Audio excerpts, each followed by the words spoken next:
بسم اللہ الرحمن الرحیم۔ دریائے نیل کہاں ہے اور اس کا ذکر قرآن اور حدیث میں بار بار کیوں آیا ہے؟ پارٹ 2۔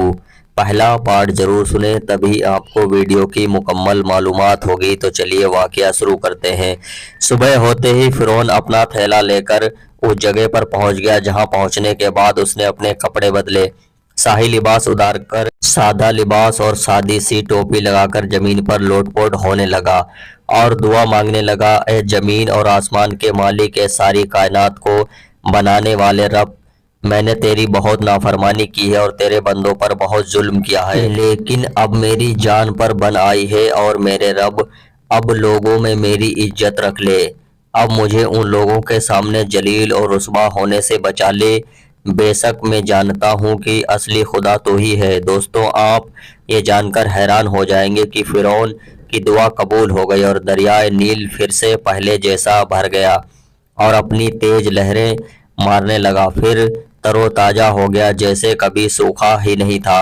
اور جیسے ہی فرعون شہر پہنچا تو لوگ اس کو سجدہ کرنے لگے اور لوگوں کو اس کی خدائی پر یقین اور بڑھ گیا کہ فرعون ہی ہمارا خدا ہے۔ فرعون کی بنائی ہوئی رسم بھی ہمیشہ کے لیے طے کر دی گئی اور مصر کے لوگ ہر سال ایک لڑکی کو دریائے نیل میں ڈبا دیتے۔ اتفاق کی بات دیکھیے کہ جب بھی دریائے نیل سوکھنے لگتی تو لوگ اس کے اندر ایک لڑکی کو ڈبا دیتے اور وہ دوبارہ پہلے جیسی پانی سے بھر جاتی، پہلے جیسی ہی لہریں مارنے لگتی، اور مصر کے لوگ یہ بات مشہور ہو گئی کہ دریا میں بہت بڑا جن اور سے ہے، جسے ہر سال ایک کنواری لڑکی کی بلی چاہیے، نہیں تو وہ جن اور سے دریا کا پانی پورا پی جاتے ہیں۔ اسی طرح سمے گزرنے کے بعد جب فرعون مر گیا تب بھی لوگ فرعون کے بنائے قانون کے حساب سے ہی چلتے رہے، ہر سال دریا میں ایک کنواری لڑکی کو ڈبا دیتے۔ ان لوگوں کی جہالت کا اندازہ آپ اس بات سے لگا سکتے ہیں کہ یہ رسم کئی سو سال تک چلتی رہی، اور جب عمر فاروق رضی اللہ تعالی عنہ کا زمانہ آیا تب انہوں نے مصر میں اپنے ایک خادم کو گورنر بنا کر بھیجا، اور وہاں کے گورنر سے یہ سب باتیں جان کر بہت ناراض ہوئے اور فرعون کے بنائے سبھی نظاموں کو ختم کر دیا اور کہا کہ اس سال کوئی بھی معصوم لڑکی دریا میں نہیں ڈالی جائے گی۔ اللہ کی مرضی سے دیکھیے، جیسے ہی وہ دن قریب آیا دریائے نیل پھر سے سوکھنے لگا، یہاں تک کہ دریا کا پانی پورا سوکھ گیا۔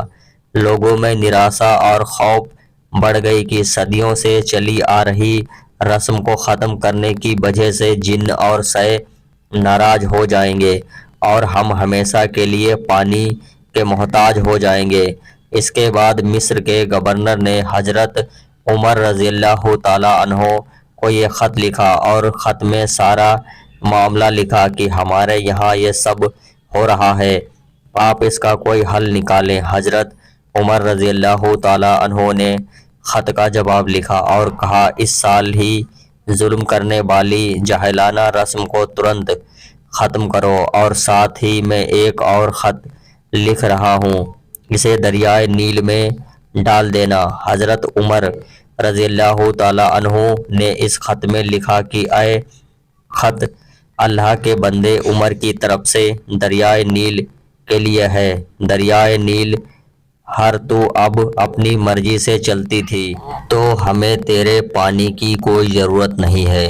اور اگر تو اب اللہ کے حکم سے چلتی رہی تو میں عمر اللہ کا بندہ تجھے حکم دیتا ہوں کہ تو پھر سے پہلے جیسی پانی سے بھر جا، کیونکہ اللہ کے مخلوقات کو تیرے پانی کی ضرورت ہے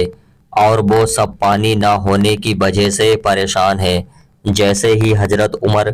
رضی اللہ تعالی عنہ کا خط لکھا، خط دریا میں ڈالا گیا،